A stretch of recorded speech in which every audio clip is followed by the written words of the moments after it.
The August heat shimmered off the asphalt like waves rising from a scorched ocean, distorting the horizon into a blur of grey and brown. Frank Holloway wiped the sweat from his forehead with a faded bandana and squinted through the windshield of his Kenworth W900, watching the temperature gauge creep toward the red zone.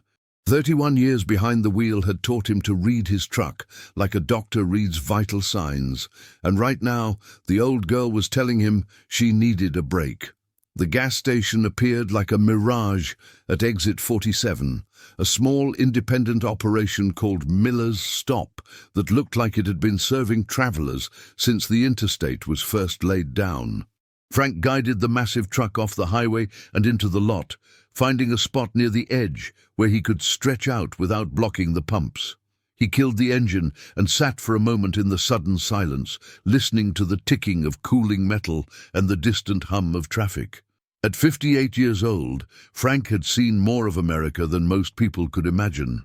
He had watched sunrises over the Rockies, sunsets over the Pacific, thunderstorms rolling across the Great Plains like armies on the march. He had eaten at 1,000 diners, slept in 1,000 rest stops, and met more strangers than he could ever count. But lately, he had been thinking about slowing down. His knees ached when he climbed down from the cab. His back protested after long hauls, and his eyes were not as sharp as they used to be. His wife Martha had been asking him to retire for years now, to come home and stay home, to be the husband she deserved, instead of a voice on the phone and a face on a screen. Maybe this would be his last summer on the road. Maybe it was time to hang up his keys and learn how to be still. Frank grabbed his wallet and climbed down from the cab, his boots crunching on the gravel as he stretched his stiff muscles. The heat hit him like a wall, thick and oppressive, carrying the smell of diesel and hot pavement. He walked toward the convenience store, already imagining the cold air conditioning and the even colder bottle of water waiting inside. The store was small but clean, with rows of snacks and drinks and the usual assortment of travel necessities. A young woman stood behind the counter, maybe 25, with tired eyes and a name tag that read Darlene. She gave Frank a polite nod as he entered, then went back to scrolling through her phone.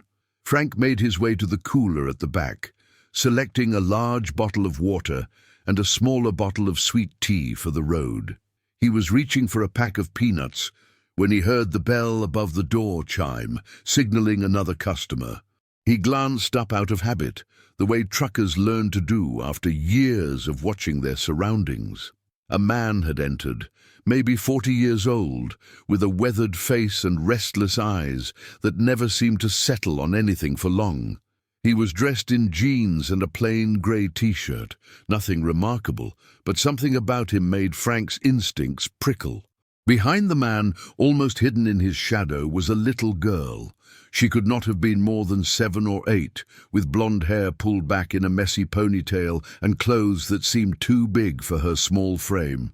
She walked with her head down, her shoulders hunched, her entire posture radiating a kind of stillness that seemed wrong for a child her age. Frank had raised 3 children of his own. He had grandchildren now, 5 of them, ranging from toddlers to teenagers. He knew what happy children looked like, how they moved and talked and engaged with the world around them, and this little girl looked nothing like that. He continued browsing, pretending to examine the selection of chips while keeping the pair in his peripheral vision. The man walked to the counter with a case of beer, saying something to Darlene in a low voice. The girl stayed by the door, her eyes fixed on the floor, her hands clasped tightly in front of her.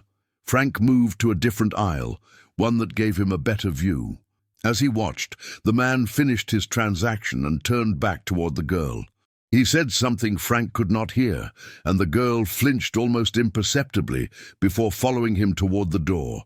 That flinch. Frank had seen it before, in 100 different contexts, in 100 different faces. It was the flinch of someone who had learned to expect pain, who had been conditioned to brace for impact even when none was coming. The man pushed open the door and stepped outside, the girl trailing behind him like a shadow. Frank watched through the window as they walked toward a white van parked at the far end of the lot, away from the other vehicles, away from the cameras mounted above the pumps. Something was wrong.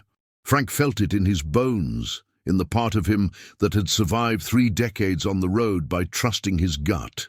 He set down the water and the tea and walked to the counter, where Darlene was already reaching for his items. "Hold on a second," Frank said quietly, leaning in so only she could hear. "That man who just left, did he say anything about the little girl with him?" Darlene frowned, thinking. "He said she was his daughter, said she was tired from traveling." "Why?" Frank glanced out the window. The man was opening the back doors of the van, gesturing for the girl to climb inside. "Did she look like his daughter to you?" Darlene's frown deepened. "I don't know. I wasn't really paying attention. What are you saying? I'm saying something doesn't feel right." Frank kept his voice calm, but his mind was racing. "Can you see the license plate on that van from here?" Darlene craned her neck, squinting through the window. "Not really. It's too far away." Frank made a decision. He pulled out his phone and handed it to her. "Call 911. Tell them there's a suspicious situation at Miller's Stop, exit 47. Tell them there's a man with a little girl who might be in danger. Can you do that?" Darlene's eyes went wide. "You really think—" "I don't know," Frank said. "But I'd rather be wrong and embarrassed than right and sorry. Make the call." He did not wait for her response. He pushed through the door and walked out into the blistering heat, his heart pounding against his ribs. The man was still at the van, his back to Frank, talking to the girl in a tone that was too low to hear, but too sharp to be friendly. Frank walked toward them, keeping his pace casual, his expression neutral. He had learned long ago that the best way to approach a dangerous situation was to not look like you knew it was dangerous. "Hey there," Frank called out when he was about 20 feet away. "Hot one today, isn't it?" The man turned, his body stiffening, his eyes narrowing with suspicion. "Yeah," he said shortly. "Real hot." Frank kept walking, closing the distance. He could see the girl now, standing just inside the van's open doors, her face pale, and her eyes wide with something that looked like fear and hope tangled together. "I was wondering if you could help me out," Frank said, stopping about 10 feet from the man. "I'm trying to get to Memphis, but my GPS is acting up. You know the area at all?" The man's jaw tightened. "No, we're just passing through." Frank nodded slowly, his eyes drifting past the man to the girl. She was looking at him now, really looking, and in her eyes he saw a silent plea that made his blood run cold. "That's too bad," Frank said. He shifted his weight, positioning himself between the man and the van without making it obvious. "Nice van you got there. Where you headed?" The man's expression hardened. "That's none of your business, old man. Now, if you'll excuse us, we're in a hurry." He turned back toward the girl, reaching for her arm. That's when Frank saw it. Just above her wrist, peeking out from beneath her sleeve, was a ring of bruises, dark purple and yellow, in a pattern that could only have been made by fingers gripping too hard. "Hold on a second," Frank said, his voice dropping an octave. "I'd like to talk to the little lady, if that's all right." The man froze, his hand still extended toward the girl. His eyes flicked to Frank, calculating, assessing. "She doesn't talk to strangers," he said. "Now back off." Frank did not move. "What's your name, sweetheart?" he asked, looking past the man to the girl. "My name's Frank. I'm a truck driver. I've got grandkids about your age." The girl's lips parted, but no sound came out. Her eyes darted to the man, then back to Frank, terror and hope warring on her small face. "I said she doesn't talk to strangers," the man repeated, his voice rising. "Mind your own business." Frank took a step closer. "See, that's the thing. When I see a scared little girl with bruises on her arms, it becomes my business. So I'm going to ask you one more time. What's your name, sweetheart?" The man's face contorted with rage. He reached into his pocket, and for a terrible moment Frank thought he was going for a weapon. But instead, he pulled out a phone, holding it up like a shield. "I'm calling the cops," he snarled. "This is harassment." "Good idea," Frank said calmly. "They should be here any minute. I had the lady inside call them about 5 minutes ago." The man's face went pale. His eyes darted around the parking lot, searching for escape routes, calculating odds. Frank could see the moment he made his decision, the shift in his posture from confrontation to flight. The man lunged for the van's driver door, but Frank was faster than he looked. He grabbed the man's arm and twisted, using the momentum to spin him off balance. The man stumbled, cursing, and Frank positioned himself squarely between him and the vehicle. "You're not going anywhere," Frank said, his voice steady despite the adrenaline surging through his veins. "And neither is she." The sound of sirens cut through the air, faint but growing louder. The man's face crumpled, the fight draining out of him as he realized it was over. "You don't understand," he said, his voice suddenly pleading. "She's my niece. Her mother asked me to pick her up. This is all a misunderstanding." Frank did not respond. He kept his eyes on the man, kept his body between him and the girl, kept his stance ready for anything. Behind him he could hear the girl crying softly, the sound of relief and fear mixed together. The first police car pulled into the lot with lights flashing, followed quickly by a second. Officers spilled out, their hands on their weapons, their eyes assessing the scene. Frank raised his hand slowly, showing he was not a threat.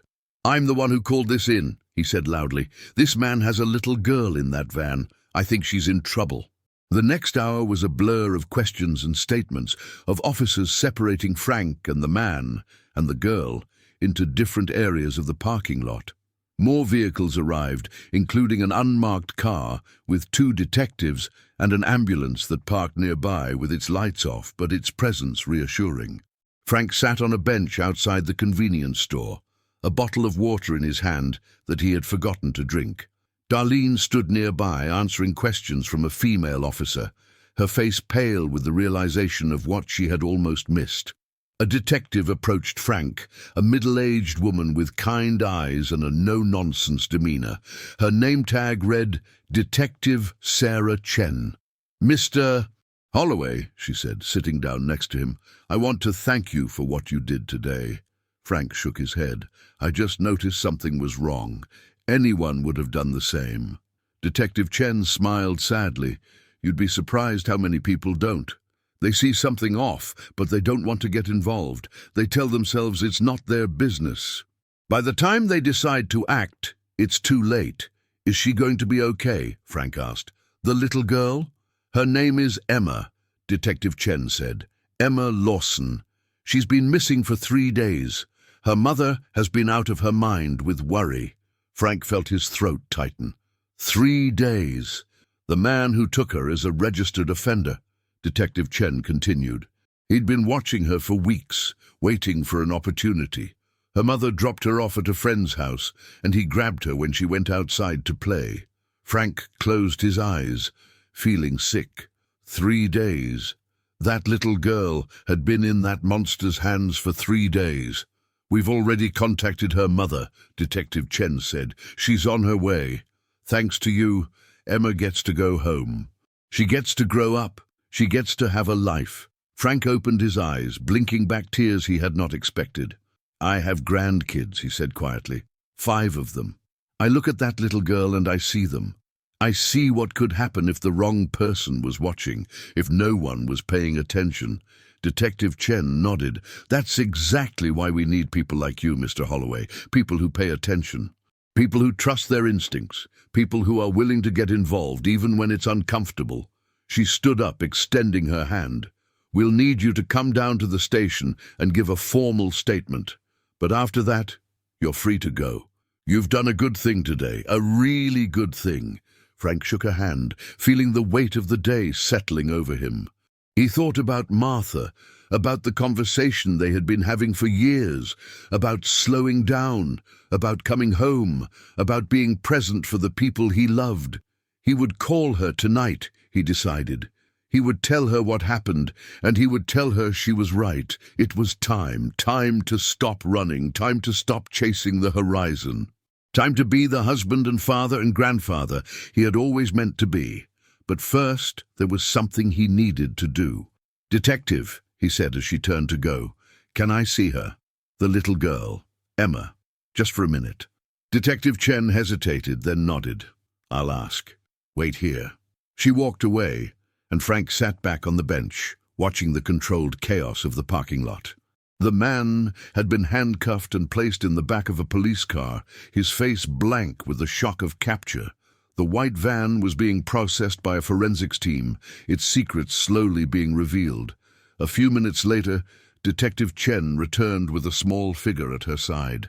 Emma Lawson looked even younger up close, her face streaked with dried tears, her eyes red and swollen. But there was something else in those eyes now, something that had not been there before. Hope. "Emma," Detective Chen said gently, "this is Mr. Holloway. He's the one who helped you today." The little girl looked up at Frank, studying him with an intensity that seemed too old for her years. Then, without warning, she stepped forward and wrapped her arms around his waist, hugging him with all the strength her small body possessed. Frank froze for a moment, overwhelmed by the emotion of the gesture. Then he knelt down, bringing himself to her level, and hugged her back. "Thank you," Emma whispered, her voice muffled against his shirt. "I was so scared. I thought no one would help me." Frank felt tears streaming down his weathered cheeks. "You're safe now, sweetheart. You're going home to your mama. No one's going to hurt you anymore." Emma pulled back, looking at him with those wide, hopeful eyes. "How did you know?" she asked. "How did you know I needed help?"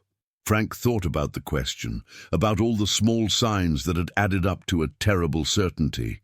The way she walked, the flinch, the bruises, the look in her eyes. "I just knew," he said finally. "Sometimes you just know." Emma nodded solemnly, accepting this answer with the simple faith of childhood. "Will you visit me?" she asked. "After I go home?" Frank smiled through his tears. "I'd like that," he said. "I'd like that a lot." Detective Chen stepped forward, placing a gentle hand on Emma's shoulder. "Your mom's going to be here soon, sweetheart. Let's go wait for her inside where it's cool, okay?" Emma nodded, but before she went, she turned back to Frank one more time. "You're a hero," she said quietly. "My mom says heroes are just regular people who do the right thing when it's hard. That's what you are."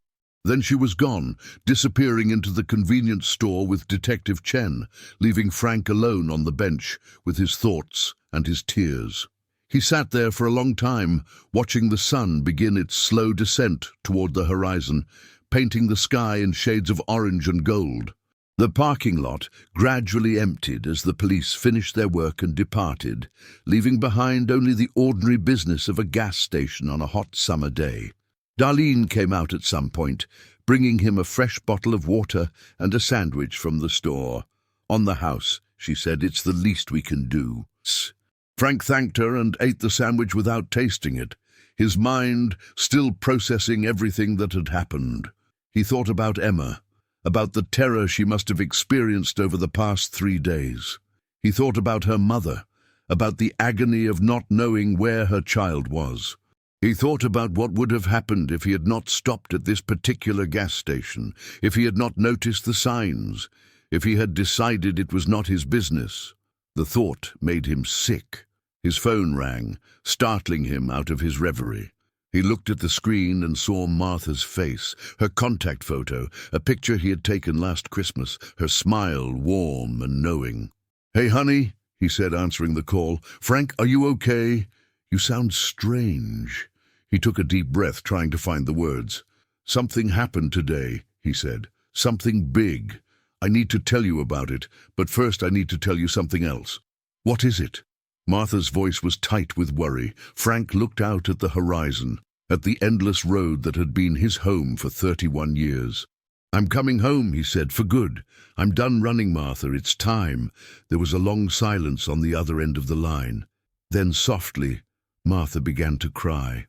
"Oh, Frank," she whispered, "I've been waiting so long to hear you say that." "I know," he said. "I'm sorry it took me so long, but I'm ready now. I'm finally ready." They talked for an hour, about plans and dreams and all the years they had ahead of them. Frank told her about Emma, about the moment he knew something was wrong, about the decision to get involved. Martha listened, crying and laughing and thanking God for keeping her husband safe. When he finally hung up, the sun had set and the stars were beginning to emerge. Frank looked up at them, feeling smaller and larger than he ever had before. Smaller because he was just one person in a vast and complicated world. Larger because today, that one person had made a difference. He thought about all the other little girls out there, all the Emmas who were still waiting for someone to notice, someone to care, someone to say something. He could not save them all. No one could. But maybe if more people paid attention, if more people trusted their instincts, if more people decided it was their business after all, fewer of them would slip through the cracks. Frank climbed back into his Kenworth, feeling the familiar embrace of the driver's seat. He had one more delivery to make, one more load to haul, and then he would point his truck toward home. Toward Martha. Toward the life he should have been living all along. He started the engine and pulled out of the parking lot, merging onto the highway as the stars wheeled overhead. The road unfolded before him like a ribbon of possibility, mile after mile of asphalt and sky. But for the first time in 31 years, Frank Holloway was not running toward the horizon. He was running toward home. 2 weeks later, Frank sat on the porch of his house in Tulsa, Oklahoma, watching the sunset paint the sky in shades of pink and gold. Martha sat beside him, her hand warm in his, her head resting on his shoulder. They had been home for 10 days now, the longest uninterrupted stretch Frank had spent in this house since they bought it 20 years ago. It felt strange and wonderful and terrifying all at once, this business of staying still, but Martha was patient with him. And he was learning. A car pulled into the driveway, and Frank sat up straighter, his heart beginning to pound. He recognized the woman who stepped out of the driver's side, a pretty brunette with tired eyes and a nervous smile. He had seen her picture in the news stories, the ones that ran after Emma was found. Rachel Lawson walked toward the porch, and behind her, clutching her hand tightly, was Emma. "Mr. Holloway?" Rachel called out. "I hope we're not intruding." Frank stood up, helping Martha to her feet. "Not at all. We've been looking forward to this." They had exchanged emails over the past 2 weeks, Frank and Rachel, arranging this visit that Emma had insisted upon. The little girl had told her mother that she needed to see her hero again, needed to thank him properly, and Rachel had agreed. Emma broke away from her mother and ran toward Frank, throwing her arms around him just as she had at the gas station. But this time, there was no fear in her embrace, only joy. "You came," she said. "You really came back." Frank hugged her tightly. "I told you I would, didn't I?" They spent the afternoon together. The 5 of them gathered on the porch and in the backyard. Martha had prepared lemonade and cookies, and Emma devoured them with the enthusiasm of a child who had rediscovered her appetite for life. Rachel told them about the days after Emma's rescue, the therapy sessions and the nightmares, and the slow, steady healing.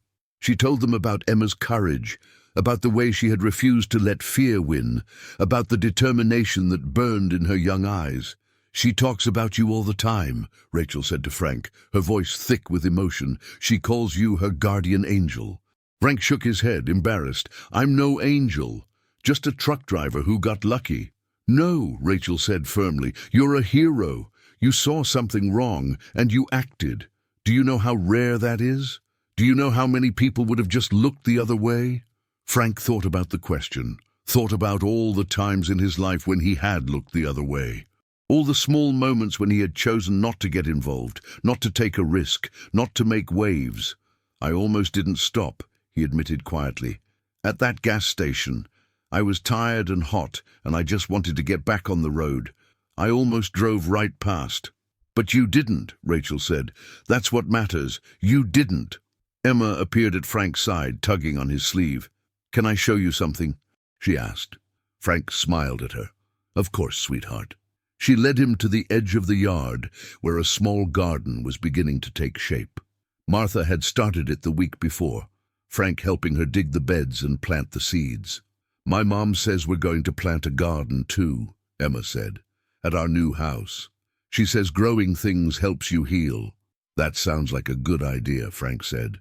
Emma looked up at him, her face serious. "I'm not scared anymore," she said. "I was, for a while. I was scared of everything. But my therapist says that's normal. And my mum says I'm the bravest girl she knows. And I think I'm going to be okay." Frank felt his throat tighten. "I think you are too," he said. "More than okay. I think you're going to be amazing." Emma smiled, that pure and innocent smile that had been stolen from her and was now slowly returning. "Will you come to my birthday party?" she asked. "It's in October. I'm going to be 8. Frank looked back at Martha, who nodded encouragingly. "I wouldn't miss it," he said. They said their goodbyes as the sun began to set, Rachel loading Emma into the car with promises of future visits and phone calls. Frank and Martha stood on the porch, waving as the car disappeared down the street. "That was nice," Martha said softly. "Yeah," Frank agreed. It was. They stood in silence for a moment, watching the stars emerge one by one. Frank thought about the strange path that had brought him here, the series of choices and chances that had led to this moment. If he had taken a different exit, if he had not needed to stop for gas, if he had not noticed the little girl in the man's shadow, life was full of ifs, he realized. Full of moments that could go one way or another, full of crossroads where the smallest decision could change everything. The trick was to pay attention, to stay present, to trust your instincts when they told you something was wrong. "I've been thinking," Frank said slowly. "About what? About what comes next. I'm retired now. I've got time. I've got energy. I should probably do something useful with it." Martha looked at him curiously. "What did you have in mind?" Frank was quiet for a moment, gathering his thoughts. "There's an organization Detective Chen told me about. They train people to recognize the signs of trafficking, of abuse, of kids in danger. They work with truck drivers, hotel workers, gas station attendants, anyone who might see something." He turned to face Martha, taking both her hands in his. "I want to get involved," he said. "I want to teach people to see what I saw. I want to help them trust their instincts, to speak up, to get involved. I can't save every kid out there, but maybe I can help train the people who can." Martha's eyes shone with tears. "Oh, Frank, that's a wonderful idea. You don't think I'm too old?" She laughed, squeezing his hands. "You're never too old to make a difference. And besides," she added with a twinkle in her eye, "it'll give you something to do besides pacing around the house and driving me crazy." Frank laughed too, feeling lighter than he had in years. "Deal," he said. They went inside as the night deepened, arm in arm, ready to face whatever came next together. Frank thought about Emma, about her smile and her courage and her determination to heal. He thought about Rachel, about the terror she must have felt and the relief that followed. He thought about all the other families out there, the ones still searching, still hoping, still waiting for someone to notice. He could not save them all, but he could try. He could train others to try. He could build something that would outlast him, a legacy of awareness and action and courage. The road had been his home for 31 years. Now he had a new road to travel, one that did not require a truck or a highway, but simply the willingness to pay attention, to speak up, to care. "Stay quiet," the man had told Emma. "Stay quiet, and no one will get hurt." But Frank had not stayed quiet. He had spoken up, and because he did, a little girl was home with her mother, safe and healing and beginning to dream again. That was the lesson, he realized, the most important lesson of his long and winding life. When you see something wrong, do not stay quiet. Speak up, get involved, trust your instincts, be the person who notices, be the person who acts, be the person who cares enough to make a difference. Because somewhere out there, right now, there is a child waiting for help. A child hiding their bruises, trying to send silent signals, hoping against hope that someone will see. Be that someone. Frank Holloway closed his eyes and smiled, feeling peace settle over him like a warm blanket. Tomorrow would bring new challenges, new opportunities, new ways to make a difference. But tonight, he would rest in the knowledge that he had done one good thing, one really, truly good thing. And sometimes that was enough. The months that followed were full of changes, both big and small. Frank threw himself into his new mission with the same dedication he had once given to the open road. He completed training courses, earned certifications, and began speaking at trucking conventions and company meetings about the signs of human trafficking and child exploitation. His audiences were skeptical at first. Many of them were old-timers like himself, men and women who had spent their careers minding their own business and staying out of trouble. But when Frank told them about Emma, about the flinch and the bruises and the look in her eyes, something shifted in the room. They began to see that this was not about being heroes. It was about being human. One trucker. "That's all it takes," Frank would say at the end of each presentation. One trucker who pays attention, who trusts their gut, who makes a phone call instead of driving away. One trucker can save a life. The message spread. Companies began incorporating Frank's training into their orientation programs. Truck stops started posting signs with hotline numbers and warning signs. Slowly, gradually, a network of awareness began to form. Emma stayed in touch, sending Frank pictures of her garden and her new school and her soccer team. She wrote him letters in her careful handwriting, telling him about her friends and her dreams and the therapy that was helping her process everything she had been through. She was healing, not perfectly, not completely, but steadily. The nightmares were fading, the fear was loosening its grip, and the bright, curious child she had been before was beginning to emerge again. Frank kept her letters in a box on his dresser, reading them when he needed to remember why he was doing this. When the presentations felt pointless, when the skeptics wore him down, when he wondered if any of it mattered, he would read Emma's words and find his purpose again. On her 8th birthday, Frank and Martha drove to Little Rock, where Rachel and Emma had settled into their new life. The party was small, just family and a few close friends, but Emma insisted that Frank be treated as an honored guest. She made him wear a silly hat and sit at the head of the table, and when it was time to blow out the candles, she grabbed his hand and held it tight. "I wished for everyone to have a guardian angel like you," she whispered, "so no kid ever has to be scared again." Frank did not trust himself to speak. He just squeezed her hand and smiled through his tears. After the party, Rachel pulled him aside. "I want to tell you something," she said, "something I haven't told anyone else." Frank waited, sensing the weight of what was coming. "Before you found her," Rachel said slowly, "I had given up hope. 3 days she was missing, and the police kept saying they were doing everything they could, but I could see it in their eyes. They thought she was gone. They thought I would never see my baby again." She paused, wiping her eyes. "And then you called.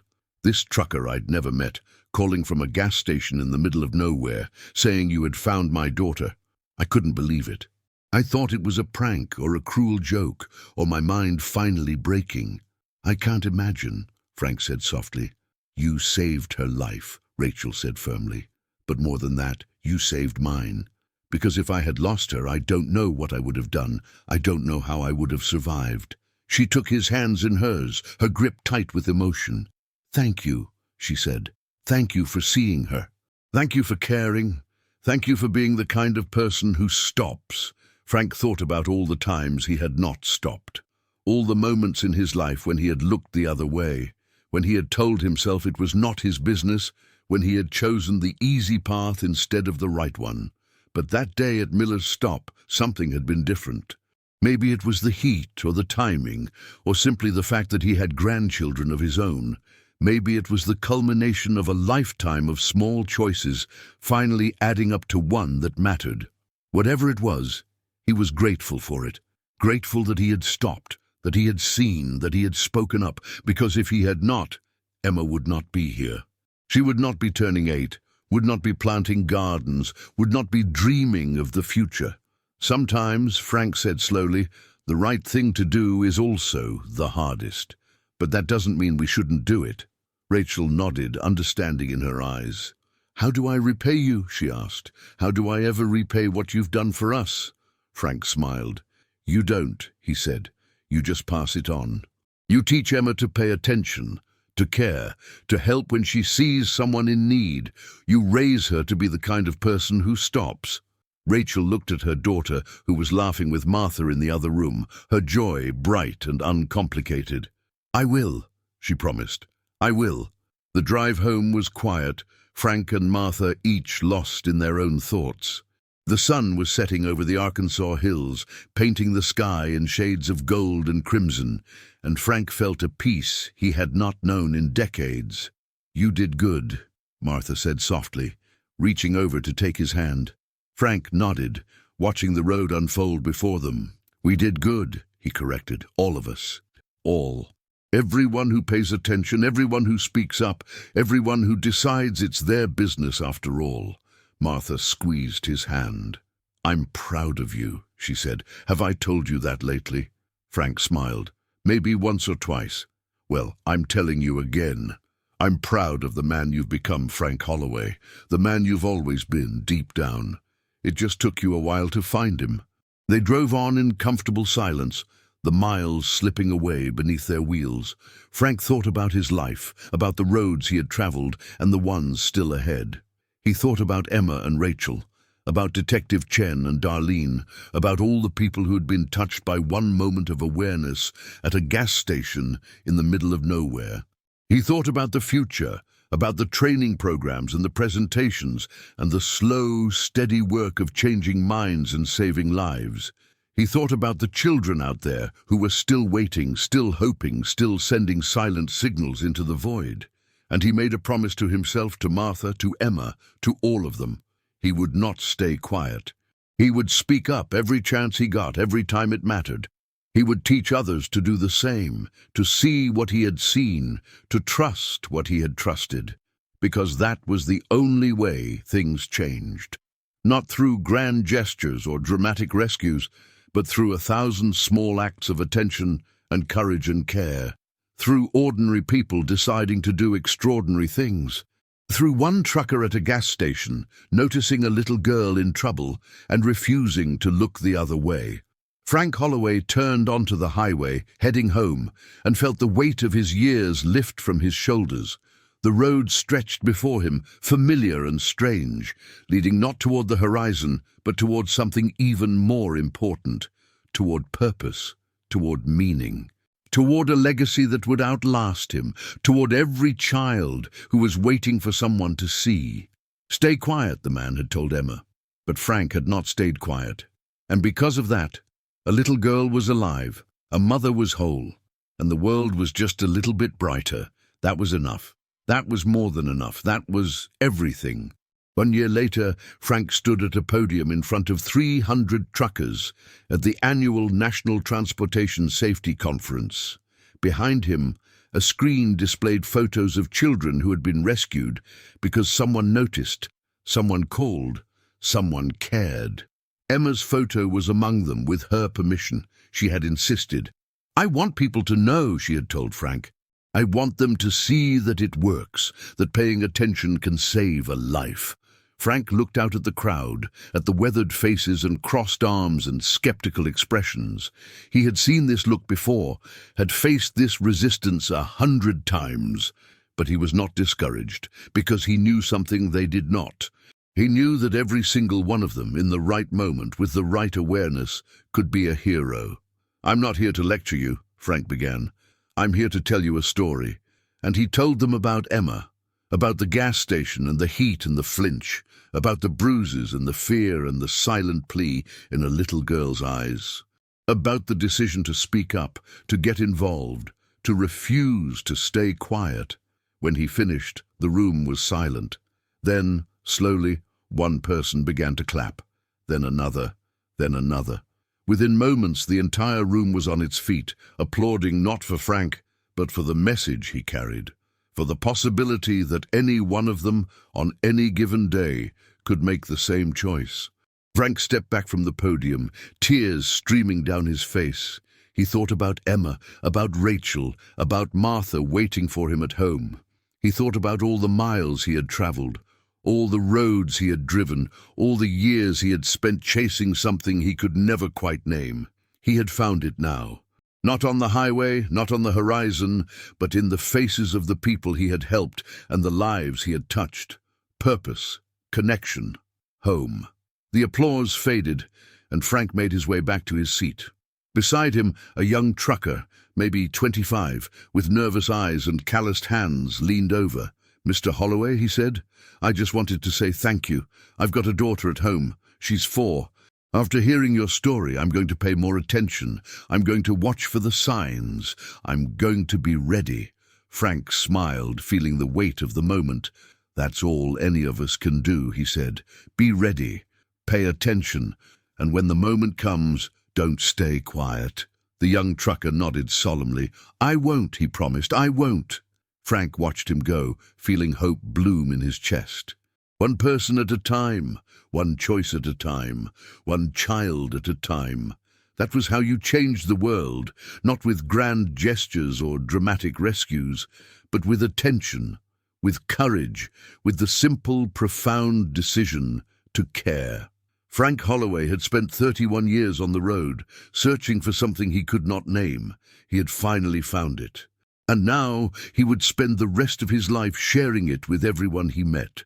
Because somewhere out there, right now, there was a little girl waiting for someone to see her. And Frank would make sure that someone did. Always. No matter what.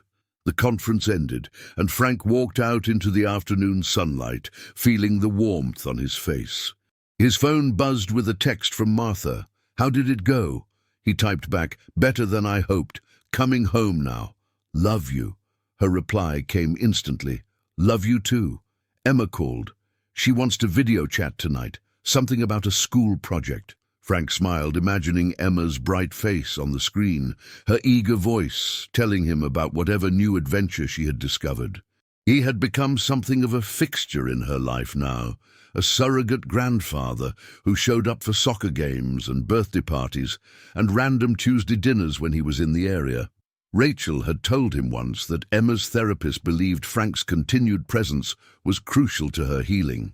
Having a positive male figure who had literally saved her life helped counterbalance the trauma she had experienced. It gave her proof that good people existed, that the world was not entirely dangerous, that trust was still possible. Frank did not know about any of that. He just knew that he loved that little girl like she was his own, and that seeing her smile made everything he had been through worthwhile. He climbed into his pickup truck, the vehicle that had replaced his Kenworth when he retired from long-haul trucking. It was smaller, quieter, more suited to the local trips and short drives that now made up his life. Sometimes he missed the open road, the endless horizon, the freedom of going wherever the wheels took him. But then he would come home to Martha, or get a letter from Emma, or see the faces of the truckers he trained, and he would remember why he had made this choice. Some roads led nowhere, some roads led home, and home, he had finally learned, was not a place you drove toward. It was the people who waited for you when you arrived. Frank started the engine and pulled out of the conference center parking lot, heading toward the highway that would take him back to Tulsa. The sun was beginning its slow descent toward the horizon, painting the sky in shades of gold and orange. He thought about the young trucker who had thanked him, about the promise in his eyes. He thought about all the others in that room, the ones who had applauded, the ones who had listened, the ones who might someday be in the right place at the right time to make a difference. He thought about Emma, about her birthday wish that everyone would have a guardian angel. Maybe they did. Frank realized. Maybe guardian angels were not beings with wings and halos, but ordinary people who chose to pay attention, who chose to speak up, who chose to care. Maybe the world was full of guardian angels in disguise, just waiting for the moment when they would be needed. And maybe, just maybe, he had helped a few of them find their wings. Frank Holloway smiled and pressed the accelerator, feeling the truck surge forward onto the open road. The miles unwound before him, familiar and comforting, leading him toward everything that mattered, toward Martha and Emma and Rachel and all the people who had become his family, toward the purpose he had finally found after decades of searching, toward home. And this time, He knew exactly where he was going. The end was not really an end at all. It was just the beginning of a new chapter. And Frank could not wait to see what came next. Because somewhere out there, on a highway or in a parking lot or at a gas station in the middle of nowhere, there was another child waiting, another Emma, another silent plea, another chance to make a difference. And when that moment came, Frank would be ready. He would not stay quiet, not ever again. That was his promise, his purpose, his legacy, and he would keep it for as long as he lived. One trucker, one moment, one life at a time. That was how you changed the world, and Frank Holloway was just getting started. 3 years had passed since that sweltering day at Miller's Stop, and Frank's life had transformed in ways he never could have imagined. The training program he had helped develop had spread across the country, reaching thousands of truckers, hotel workers, and gas station attendants. Reports were coming in regularly now, stories of children rescued because someone had noticed the signs and made the call. Each story was a victory. Each child saved was a life restored. And each time Frank heard about another rescue, he thought about Emma and felt grateful all over again. She was 10 now, tall for her age and full of energy. The trauma of those 3 days still lingered in small ways, in the occasional nightmare or the moments of anxiety that crept up unexpectedly. But she was thriving, making friends, excelling in school, and dreaming of becoming a veterinarian someday. She wants to help animals the way you helped her, Rachel had told Frank during their last visit. She says that's what heroes do. They protect the ones who can't protect themselves. Frank had blushed at the word hero, as he always did. He did not see himself that way. He was just a trucker who had stopped at the right gas station at the right time. Anyone could have done what he did.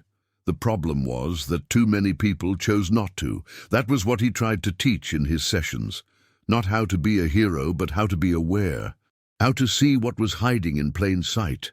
How to trust the feeling in your gut when something seemed wrong. The signs are there if you know what to look for, he would tell his audiences.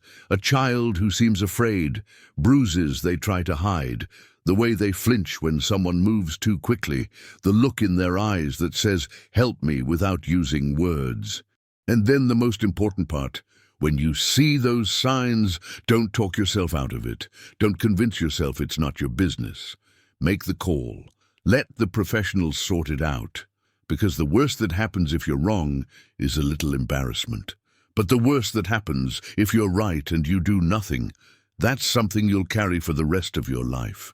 The message was resonating. More and more truckers were coming forward with stories of their own, moments when they had noticed something wrong and decided to act. Some had called the national hotline. Others had approached store employees or flagged down police officers. A few had done exactly what Frank had done, putting themselves between a predator and a child until help arrived. Each one of them was proof that ordinary people could do extraordinary things. Martha had become Frank's partner in this mission, handling the logistics and scheduling while he focused on the training itself. She had a gift for organization that Frank had never possessed, and together they made an effective team. "You know," she said one evening as they sat on their porch watching the sunset, "I used to resent the road. All those years you were gone, all those nights I went to bed alone. I blamed the trucking for keeping us apart. And now?" Frank asked. "Now I understand that it wasn't the road that was the problem. It was that you hadn't found what you were looking for yet." She reached over and took his hand. "You found it now, and I've got you back, really back, not just passing through." Frank squeezed her hand, feeling the truth of her words. The road had always been a search for him, though he had not known it at the time. A search for meaning, for purpose, for some reason to keep going beyond just earning a paycheck and filling the miles. He had found it in the most unexpected place. In the gas station parking lot, in the eyes of a terrified little girl, in the moment when he decided that her safety mattered more than his convenience. That choice had changed everything. The phone rang, interrupting his thoughts. Martha answered it, her expression shifting from curiosity to concern as she listened. "I understand," she said finally. "Yes, we'll be there. Thank you for calling." She hung up and turned to Frank, her eyes bright with emotion. "That was Detective Chen," she said. "They found another one." Frank's heart clenched. Another child.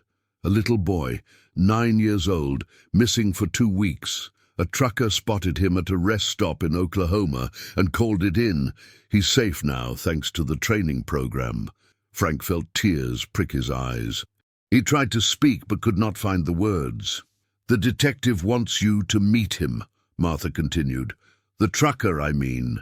He specifically asked to thank you in person." "Me? Why me?" "Because he said your training saved that boy's life. He said he almost didn't make the call, almost convinced himself it was nothing. But he remembered what you taught him about trusting his instincts, and he picked up the phone anyway." Frank sat in silence for a long moment, processing the weight of what she had told him. A 9-year-old boy was safe tonight because a trucker had paid attention, because Frank had taught him what to look for, because one moment of awareness had rippled outward in ways Frank could never have predicted. This was it, he realized. This was what he had been searching for all those years on the road. Not freedom or adventure or escape from responsibility, but connection, impact, the knowledge that his life meant something, that his choices mattered, that he had left the world a little better than he found it. "When do they want us there?" he asked finally. "Tomorrow morning.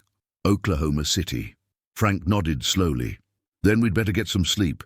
It's a long drive." They went inside and prepared for bed, but Frank found that sleep would not come.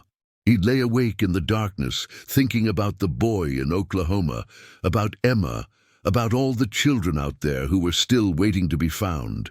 He thought about the trucker who had made the call, about the courage it had taken to trust his instincts and get involved. He wondered if the man had a family of his own, if he had children or grandchildren who slept safely in their beds tonight. He thought about the parents of the rescued boy, about the agony they must have endured during those 2 weeks of not knowing. He thought about the phone call that had changed everything, the voice on the other end telling them their son was alive. He thought about the ripple effects of a single choice, how one moment of awareness could cascade outward through time and space, touching lives in ways that could never be fully measured. And he thought about the road ahead, about the presentation still to give, and the trucker still to train, and the children still to save. There was so much work left to do, so many people who had not yet learned to see, so many opportunities for grace that were being missed because no one knew what to look for. But Frank was not discouraged. He was inspired. Each rescue was proof that the training worked, that awareness made a difference, that ordinary people could be the angels that frightened children prayed for. He just needed to reach more of them, teach more of them, help them understand that they had the power to change lives, to save lives, to be the heroes that the world so desperately needed. Frank closed his eyes and finally felt sleep beginning to claim him. Tomorrow would bring new challenges and new opportunities. Tomorrow he would meet another trucker who had chosen to care. Tomorrow he would see the living proof of everything he had been working toward. But tonight he would rest in the knowledge that somewhere in Oklahoma a 9-year-old boy was sleeping in his own bed for the first time in 2 weeks. Because one trucker had paid attention, because one trucker had made the call, because one trucker had refused to stay quiet, and that was enough. That was more than enough. That was everything. The next morning, Frank and Martha made the drive to Oklahoma City, arriving at the police station just before noon. Detective Chen met them in the lobby, her face tired but triumphant. "Mr. and Mrs. Holloway," she said, shaking their hands warmly, "thank you for coming on such short notice." "Wouldn't miss it," Frank said. "How's the boy?" "He's good. Better than good, actually. He's resilient, that one, already asking when he can go back to school and see his friends. And his parents? Overwhelmed, grateful, still processing, I think. It's going to take time for all of them to heal." Frank nodded, understanding. He had seen the aftermath of these situations too many times now. The relief was always profound, but so was the trauma. Recovery was not a straight line. It was a winding path with setbacks and breakthroughs, good days and bad days, moments of hope and moments of despair. But at least the boy was home. At least he had a chance to heal. At least his story had not ended in tragedy. The trucker who found him is waiting in the conference room, Detective Chen said. He's nervous about meeting you. Keeps saying he's not a hero, that anyone would have done the same thing. Frank smiled. Sounds familiar. They walked through the station, past desks and cubicles and the busy hum of law enforcement at work. The conference room was at the end of a long hallway, its door slightly ajar. Inside, a man sat at the table, his hands wrapped around a cup of coffee. He was young, maybe 30, with a round face and kind eyes that widened when he saw Frank enter. "Mr. Holloway," he said, standing quickly and nearly knocking over his chair. "I can't believe you're really here." Frank extended his hand.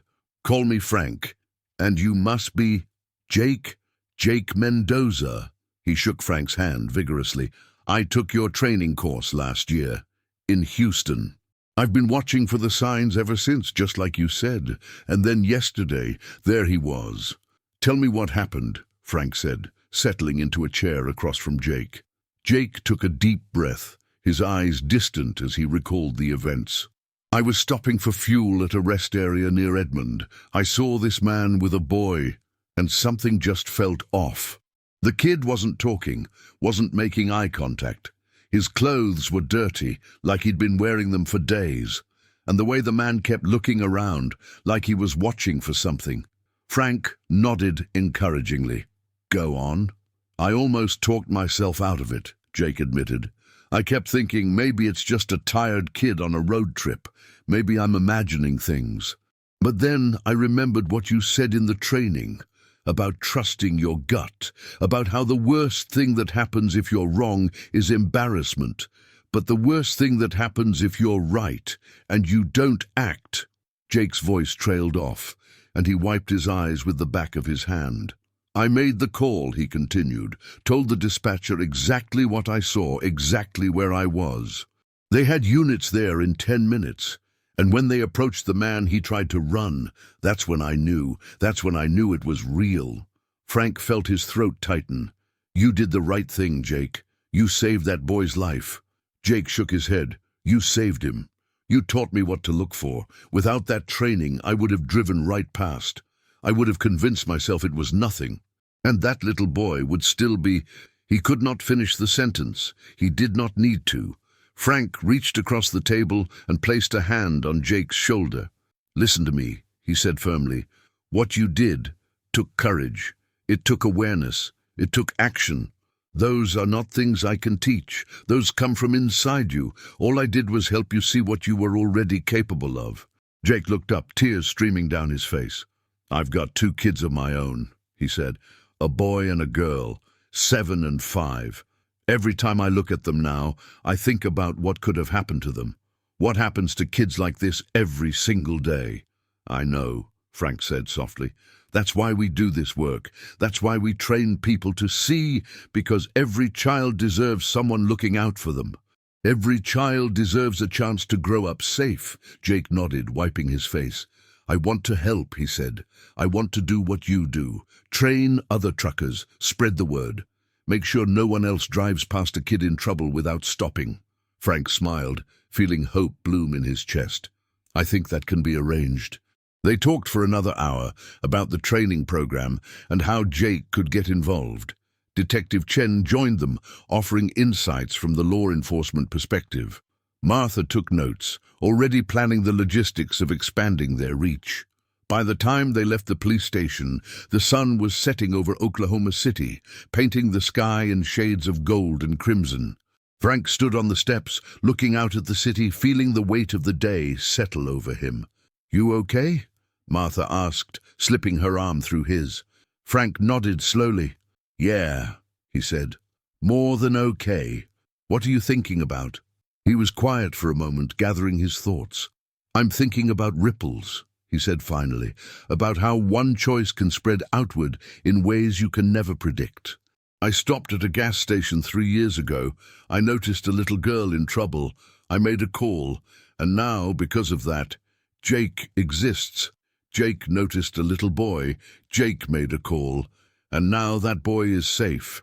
Martha squeezed his arm. And next year, Jake will train more truckers, and they'll notice more kids, and more calls will be made. Exactly, Frank said. It's like throwing a stone into a pond.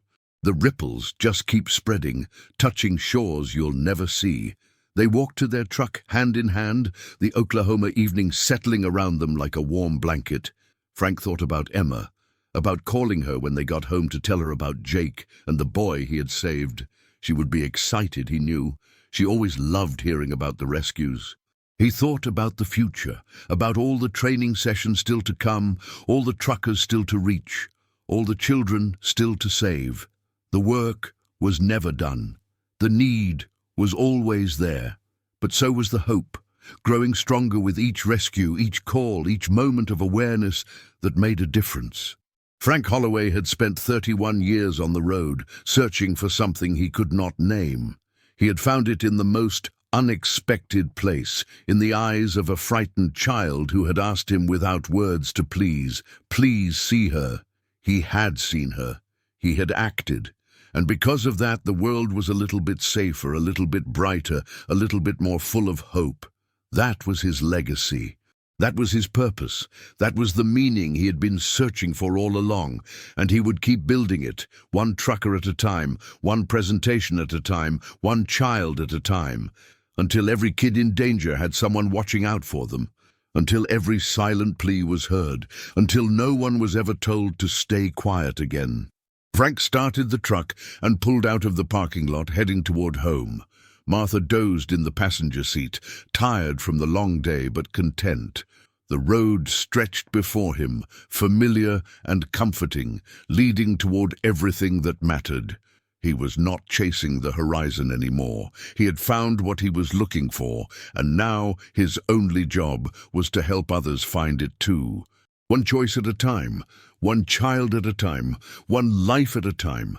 That was how you changed the world, and Frank Holloway would keep changing it for as long as he lived, because somewhere out there, right now in a gas station or a rest stop or a parking lot in the middle of nowhere, there was a child waiting for someone to see, waiting for someone to care, waiting for someone to refuse to stay quiet, and Frank would make sure that someone was always there, always, no matter what, until his very last breath. That was his promise, that was his purpose, that was his gift to the world, and he would keep it forever. 5 years after that day at Miller's Stop, Frank Holloway received a letter that would stay with him for the rest of his life. It arrived on a Tuesday morning in a cream-colored envelope with careful handwriting on the front. The return address was Little Rock, Arkansas, but Frank did not recognize it at first. He opened it at the kitchen table while Martha prepared breakfast, expecting nothing more than a thank you note from one of the many families whose lives had been touched by his work. What he found inside made him weep. "Dear Mr. Holloway," the letter began. "My name is Emma Lawson. You probably remember me. You saved my life when I was 7 years old." Frank set down his coffee cup, his hands trembling. "I'm 12 now," the letter continued. "I'm in 7th grade, and my favorite subjects are science and English. I play soccer, and I'm learning to play guitar. I have a best friend named Maria, and we do everything together. I want to be a veterinarian when I grow up, so I can help animals the way you helped me. But this letter isn't about any of that. This letter is about something that happened last month. I was at the mall with Maria and her mom. We were shopping for school clothes, and I went to the restroom by myself. On my way back, I saw a little girl. She was maybe 5 or 6, standing by the fountain with a man I didn't recognize. Something about the way she stood reminded me of myself. The way her shoulders hunched, the way she wouldn't look up, the way she seemed to be trying to disappear. I could have walked past. I could have told myself it was nothing. I could have gone back to Maria and her mom and forgotten all about it. But I didn't. I went to the security desk and told them what I saw. I described the man and the little girl. I told them that something felt wrong, that the girl seemed scared, that I was worried about her, The security guards checked it out, and Mr. Holloway, they found something. That little girl had been missing for 3 days. Her family had been looking everywhere, and because I said something, because I trusted my gut, because I refused to stay quiet, she got to go home. Frank had to stop reading. The tears were flowing too freely, blurring the words on the page. Martha came over and put her arms around him, reading over his shoulder. "Oh, Frank," she whispered. "Oh, honey." He wiped his eyes and continued reading. "I wanted you to know," the letter said, "because you taught me this. Not directly, but through everything you did and everything you've become.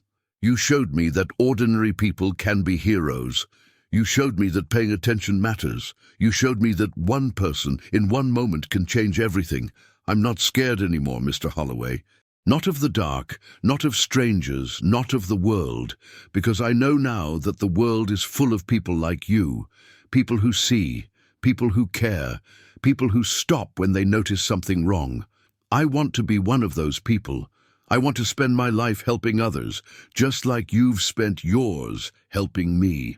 I don't know exactly what that will look like yet, but I know it's what I'm meant to do. Thank you for saving me 5 years ago. Thank you for showing me what courage looks like. Thank you for teaching me that I have the power to make a difference. I love you, Mr. Holloway. I always will. Your friend forever." Emma Frank sat at the table for a long time after finishing the letter, unable to move, unable to speak. Martha sat beside him, holding his hand, understanding without words the magnitude of what they had just read. Finally, Frank found his voice. "She saved someone," he said. "Emma saved someone." Martha nodded, her eyes shining with tears. "She learned from the best." "No," Frank said slowly. "She learned from herself, from her own strength, her own courage, her own refusal to be broken by what happened to her. I just showed her that it was possible." He looked at the letter again, at Emma's careful handwriting, at the words that had poured from her heart onto the page. He thought about the scared little girl he had found in a gas station parking lot, the one who had flinched at sudden movements and could not meet his eyes. He thought about the journey she had taken since then, the healing she had done, the person she had become, and now she had saved someone too. The ripples kept spreading. Frank stood up from the table, feeling lighter than he had in years. "I need to call her," he said. "I need to hear her voice." He dialed the number he knew by heart, and Emma answered on the second ring. "Mr. Holloway." Her voice was bright and happy and so wonderfully alive. "Did you get my letter?" "I got it," Frank said, his voice breaking. "Emma, I'm so proud of you, so incredibly proud. I just did what you taught me," she said. "I paid attention. I trusted my gut. I refused to stay quiet." "You did more than that," Frank said. "You changed a life. You gave a family their daughter back. That's something that will ripple forward forever, Emma. That little girl will grow up because of you. She'll have a future because you spoke up." "I know," Emma said softly. "That's the best part. That's what makes it all worth it." They talked for an hour about school and friends and all the ordinary things that made up a 12-year-old's life. Frank listened to every word, marveling at the young woman Emma was becoming. The fear was gone from her voice now, replaced by confidence and joy and a quiet strength that reminded him of her grandmother Helen. Before they hung up, Emma said something that Frank would never forget. "Mr. Holloway," she said, "I've been thinking about something." "What's that?" "That day at the gas station when you found me. Do you remember what I said to you?" Frank thought back, sorting through the memories of that terrible, wonderful day. "You asked me how I knew," he said slowly, "how I knew you needed help." "That's right," Emma said. "And you said, sometimes you just know." "I remember." "Well," Emma continued, "I think I understand now what you meant. It's not about seeing something obvious, like bruises or tears. It's about seeing the whole person, seeing what they're not showing, seeing the fear they're trying to hide." "That's exactly right," Frank said. "I saw myself in that little girl at the mall," Emma said. "I saw the scared kid I used to be, the one who was too afraid to ask for help. And I knew in that moment that I had to be for her what you were for me, someone who sees, someone who cares. someone who stops. Frank felt tears streaming down his cheeks again. "You're going to do amazing things, Emma Lawson," he said. "You're going to change the world." "I already am," she said. "We all are.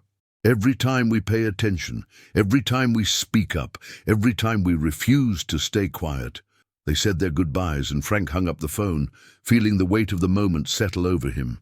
He looked at Martha, who was watching him with love and pride in her eyes. "That girl," he said wonderingly, "that incredible girl." "She learned from the best," Martha repeated. Frank shook his head.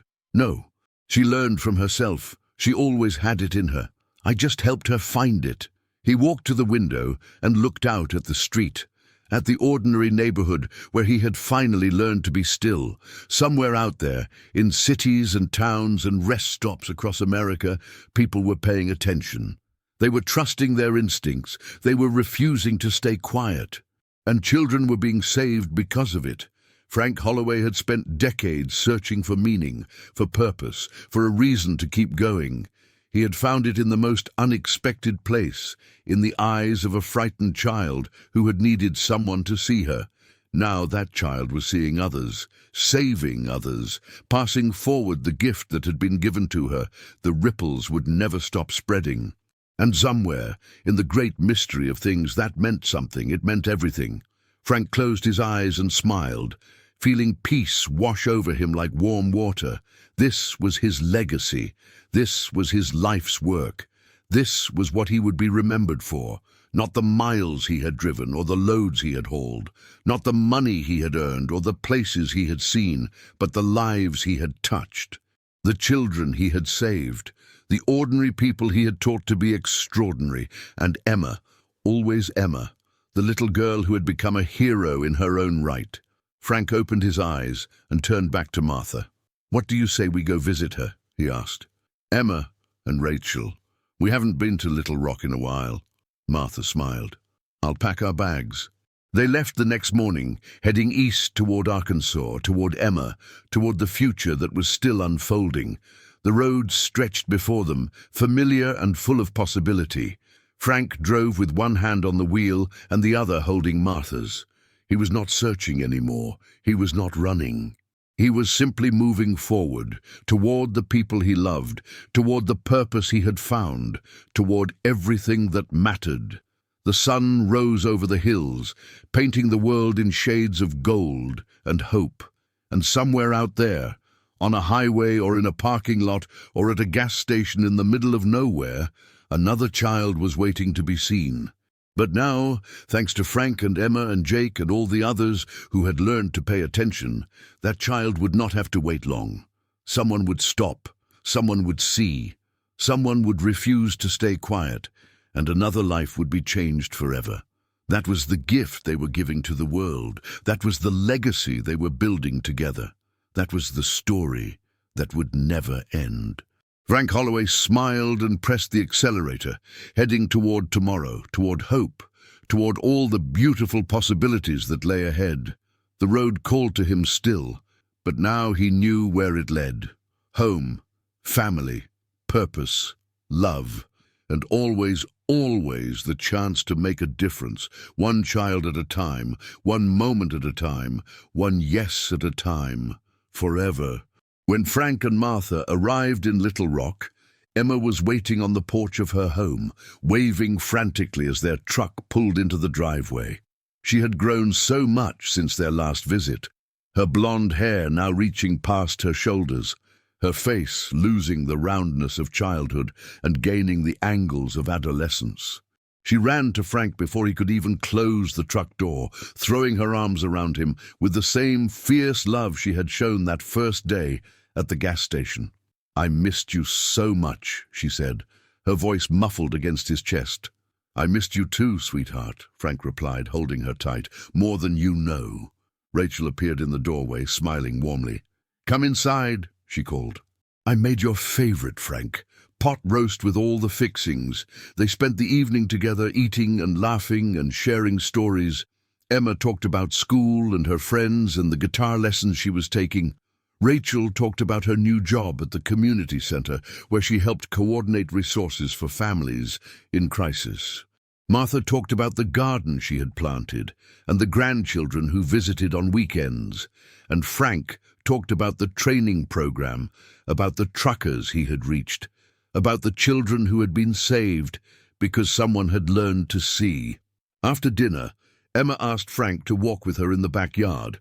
The evening was cool and clear, the stars just beginning to emerge in the darkening sky. "Mr. Holloway," she said as they walked, "can I ask you something?" "Of course. Do you ever wonder what would have happened if you hadn't stopped that day at the gas station?" Frank was quiet for a moment, considering the question. "Sometimes," he admitted, "but I try not to dwell on it." "I think about it sometimes," Emma said softly. "In my worst moments, when the memories come back, I think about what my life would have been if you had just driven past." "But I didn't," Frank said firmly. "I stopped. And you're here now, safe and strong and doing amazing things with your life." Emma nodded, looking up at the stars. "I know. And that's why I'm going to spend my whole life making sure other kids get the same chance I did. The chance to grow up, the chance to heal, the chance to become whoever they're meant to be."